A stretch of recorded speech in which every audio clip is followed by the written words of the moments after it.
multiplier, c'est bien ça, multiplier. Allez, va pour multiplier. Les modes de fusion, toujours aussi mystérieux, hein. Qu'est-ce que ça fait? Comment ça marche? Tu as essayé 26 options, puis bah, tu as fait pareil. Tu t'es dit, ok, c'est bien multiplier, et ça fait 6 mois que tu utilises toujours le même. Alors si tu sais pas trop quoi faire avec les modes de fusion et si tu comprends pas bien comment ça fonctionne, cette vidéo, elle est faite pour toi. Alors c'est quoi un mode de fusion concrètement? C'est pas mal un des paramètres les plus puissants, mais c'est aussi le plus déroutant. Alors donc je vais essayer de te donner quelques éléments clés sur leur fonctionnement et tu vas pouvoir découvrir un monde de possibilités pour tes illustrations. Imagine que tu as deux feuilles de papier l'une sur l'autre. Tu les superposes. C'est un peu comme mes mains là. Normalement, la feuille du dessus cache ce qui est en dessous. Ça, c'est ce qu'on appelle le mode normal. Mais maintenant, imagine que tu peux changer la nature de la feuille du dessus et la rendre transparente comme un calque, qui ferait en sorte d'assombrir automatiquement tout ce qui touche, ou au contraire, qui l'illumine. Par exemple, ici, ce serait donc mon calque du dessus et mon calque du dessous, donc tu vois qu'il y a une partie qui est cachée, qui cache ce qui est en dessous. C'est exactement ce que font les modes de fusion. Ils changent la façon dont un calque interagit avec les calques qui sont en dessous de lui. Donc c'est pas sorcier, c'est juste une règle que tu donnes à ton calque. Toi là, tu vas agir comme ça avec ce qui est en dessous de toi. On va regarder le premier mode, c'est le mode multiplier. C'est un peu le mode passe-partout, c'est celui qui assombrit facilement, il multiplie la luminosité de la couleur de base, donc celle-ci, par celle du calque de fusion. Donc tu vois ici le calque de fusion, enfin celui qui va être calque de fusion est un petit peu plus foncé. Alors le N qui est ici, que tu vois, c'est pour normal, donc ça veut dire qu'ils sont tous les deux en mode normal. Donc si je clique sur le N, j'ouvre ma palette de mode de fusion. Tu vois que ici je suis en normal, tout ce qui va être au-dessus va être plutôt pour aller comme assombrir.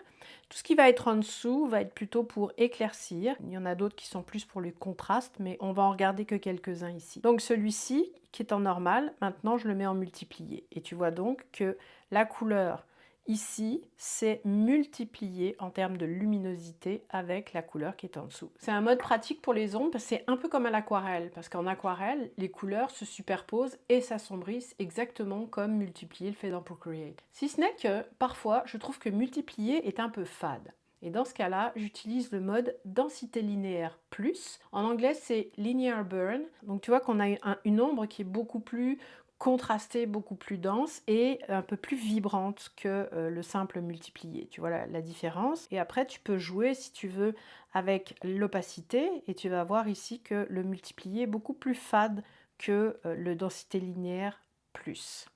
Ensuite, on va aller regarder le mode écran ou screen en anglais. Donc le mode écran, en fait, il éclaircit la base en fonction des valeurs de luminosité du calque de fusion. Ça en fait un mode de fusion idéal pour éclaircir des images ou créer des reflets. Alors je te montre. Donc ici, j'ai la couleur qui est sélectionnée. J'ai un calque ici qui est en mode screen, donc écran. Ici, tu vois, écran S pour screen. Je suis dans la bibliothèque classique de Procreate, je suis dans aérographie et je vais aller chercher le pinceau doux. Et ensuite, je vais juste, tu vois, tracer légèrement le haut de mes lettres pour leur créer un reflet un petit peu plus clair, comme ceci. Voilà. Donc ça, c'est le mode écran ou screen. Donc c'est vraiment parfait pour créer des highlights, des effets de lumière. Donc si tu vois que si je le remets en mode normal, tu vas voir que ça a absolument plus du tout la même tête. Et en fait, on ne voit pas du tout la différence parce que c'est la même couleur. D'accord? Mais si je le remets en mode écran, donc là on voit tout de suite que ça réapparaît. Ok, maintenant que j'ai créé de la lumière, je vais créer de l'ombre qui serait en dessous. Donc je vais aller chercher un gris 50%. Donc sur mon disque ici, il va se trouver exactement à cet endroit-là. Si j'étais dans la palette classique, je pourrais le trouver ici. Ok, à peu près à 50% comme ceci. Ok. Et ensuite, sur un calque que j'ai mis en linear burn, ou autrement dit densité linéaire plus, toujours avec mon pinceau doux d'aérographe, je vais simplement tracer ici, dans le bas des lettres, très délicatement. Alors je pars de loin. Pourquoi je pars de loin? D'abord parce que je suis en masque d'écrêtage. Donc j'ai un calque par-dessus qui va être vraiment, qui ne va agir que sur les lettres qui sont en dessous. Ok. Et puis en plus, je suis sur du blanc. Et donc sur du blanc, il n'y a aucun effet. Voilà, donc là j'ai créé mes ombres dans le bas de mes lettres avec le mode de fusion Linear Burn.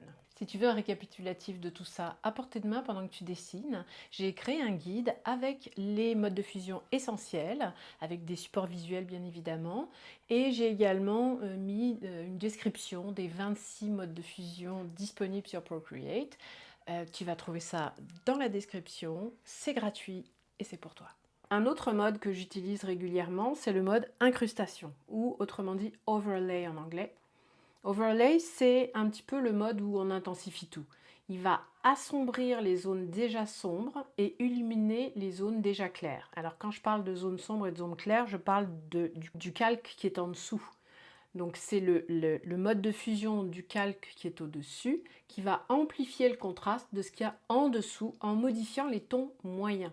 Donc les couleurs de fusion sombres vont passer les tons moyens à des couleurs plus sombres et les couleurs de fusion claires font passer les tons moyens à des couleurs plus claires. J'aime beaucoup utiliser des textures, ok ? Donc si tu poses une texture sur ton illustration en mode overlay, elle va s'intégrer de façon très naturelle sans écraser tes couleurs. Alors ma texture elle est ici, c'est une texture que j'ai créée avec un pinceau tout simplement sur du papier, donc que j'ai mis en noir et blanc et je l'ai posée ici en masque d'écrêtage, donc contenue à l'intérieur de mes ailes, mais là elle est en mode normal, donc tu la vois vraiment en noir et blanc. Donc je vais aller la mettre en mode incrustation ici. Donc tu vois que maintenant je respecte les tonalités qui sont en dessous, mais ça foncé les tonalités plus foncées et éclaircit les tonalités plus claires. Simplement on va jouer un tout petit peu sur l'opacité ici pour rendre ça un tout petit peu plus doux. Juste en dessous du mode incrustation, il y a le mode lumière tamisée, autrement dit soft light en anglais. Donc tu verras ici écrit SL. Lumière tamisée, c'est overlay, mais en plus doux, en plus subtil. Donc c'est le mode à utiliser quand tu veux juste une petite touche de contraste, mais sans que ce soit trop fort. Donc tu vois, je vais passer en lumière tamisée, et tu vois que là, j'ai un petit peu de contraste, mais j'en ai quand même beaucoup moins. Donc si overlay, c'est un petit peu trop intense à ton goût, bah, tu passes en lumière tamisée, et ça fait exactement le même effet, mais en plus doux. Puis bah, c'est pareil, là tu peux jouer aussi sur l'opacité, si tu veux que ce soit un tout petit peu plus présent. Alors, on va reprendre tous ces exemples directement sur une illustration pour voir la différence. Donc là, j'ai fini mon illustration, mais il y a des petites choses que je veux un tout petit peu améliorer, des détails, mais c'est des détails qui, pour moi, vont faire la différence. Donc on va commencer avec le fond. Ici, tu vois, j'ai mis un petit splash de peinture que j'aime bien. Je le trouve un petit peu intense. Donc déjà, ce que je vais faire, c'est que je vais baisser l'opacité à peu près à 60%. Là, du coup, je trouve ça un peu fade. Donc je vais l'essayer comme ceci, voilà, là je l'aime bien, je le redescends encore un petit peu, et du coup j'ai quand même un petit peu j'ai de la tonalité, mais j'ai pas la fadeur que j'aurais par exemple si c'était multiplié, tu vois, ça fait quand même si c'était un petit peu effacé, donc c'est pour ça que j'aime bien le densité linéaire pour ça. Ensuite, l'ombre de la queue que tu vois ici, je voudrais lui donner un peu de profondeur, donc je vais aller la mettre en multiplié, donc tu vois ici, la différence entre le normal et le multiplié. Et puis si je veux, je peux jouer un peu sur la transparence également, mais je ne suis pas obligée. Je l'aime bien en multiplié tel quel. Et ici, les highlights, donc les couleurs un peu plus claires qui sont ici sur la queue, bah, c'est sûr que j'aimerais que ce soit un petit peu plus vif. Donc là, je vais aller prendre le mode de fusion ajouté. Donc tu vois que ça devient tout de suite beaucoup plus lumineux. Et puis je vais juste baisser un petit peu à 80% l'opacité. Comme ça, j'ai quelque chose de lumineux, mais pas trop fort non plus. Voilà, donc ça va être pour mon oiseau. Maintenant, on va passer aux feuilles. Donc je vais commencer avec les ombres qui sont ici, que j'ai faites, qui sont pour l'instant très peu visibles. D'accord ? Donc je vais aller chercher par exemple le mode densité linéaire plus, qui est tout de suite beaucoup plus foncé, ou ça pourrait être le densité couleur, l'un des deux. Moi j'aime bien le densité linéaire plus, donc je vais le laisser comme ça. Je ne vais pas jouer sur l'opacité pour l'instant, je le laisse comme ça. Après ça, j'ai des petits highlights ici un petit peu colorés que j'ai mis. Je vais ensuite les mettre en mode écran, tu vois, ça les éclaircit légèrement, ce que j'aime bien. Je vais le laisser comme ça. Ok, ici j'ai deux niveaux de nervure en fait. Tu vois, j'avais fait celles-ci qui sont très très claires et puis celles-ci qui sont plus discrètes. Alors je vais aller chercher celles qui sont plus discrètes et je vais les mettre en ajouter. Donc tu vois là, elles deviennent beaucoup plus claires. Et là, je vais baisser un peu l'opacité pour que ce soit quand même un tout petit peu plus harmonieux. Et voilà donc pour les feuilles. Si tu as envie d'aller plus loin en illustration et que tu as envie d'avoir une vraie formation, n'hésite pas à booker un appel avec moi. Le lien est dans la description également. Et on pourra discuter de ton projet, de ce que tu veux faire pour voir si éventuellement la formation que j'ai à proposer est faite pour toi. Alors n'hésite pas à prendre rendez-vous, c'est gratuit. Maintenant, en bonus, je vais te montrer un mode supplémentaire que j'aime beaucoup également, qui est le mode couleur. Le mode couleur, ça va changer la couleur de ce que tu as en dessous, mais il va garder la luminosité. Ça veut dire que tu peux recolorer une partie de ton dessin sans perdre tes ombres et tes lumières. Ok? Donc là, on va aller allumer des calques que j'avais déjà préparés ici. Donc tu vois, j'avais repris la forme de ma feuille de biloba. Je vais la décaler un peu pour que tu la vois mieux. Ok, donc là on est en mode couleur, donc tu vois je vais changer la couleur de ma feuille mais je garde toutes les nuances d'ombre et de lumière. Ok, je peux la faire aussi dans cette couleur là, c'est encore plus notoire, là on voit vraiment bien qu'on a vraiment toutes les ombres et les lumières, tous les détails, mais on a changé juste la couleur. Et je peux essayer un dernier comme ceci. Je peux essayer avec toutes les couleurs que je veux et ça permet quand même d'aller beaucoup plus vite si jamais on a quelque chose à refaire. Dernière petite astuce avec ce mode là, le mode couleur. Tu as fini ton illustration, tu la regardes, tu la trouves belle, mais il y a quelque chose qui te chicote, tu sais pas quoi. Tu n'arrives pas à trouver. Ben, le petit truc que je te donne, c'est d'aller vérifier tes contrastes. Et pour ça, en fait, ce que tu vas faire, c'est que tu vas mettre un calque sur le dessus de toute ton illustration. Ce calque, tu vas aller le remplir de noir. Donc pour l'instant, on ne voit rien.